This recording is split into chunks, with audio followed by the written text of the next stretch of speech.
You ask Tiger to solve. This deals with linear equations with one unknown. The final result is x equals 2. Let's solve it step by step. Group all constants on the right side of the equation.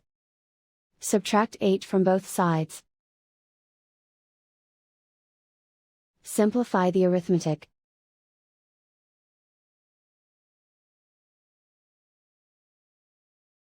Isolate the x. Divide both sides by 3. Simplify the fraction. Find the greatest common factor of the numerator and denominator. Factor out and cancel the greatest common factor. And so the final result is x equals 2.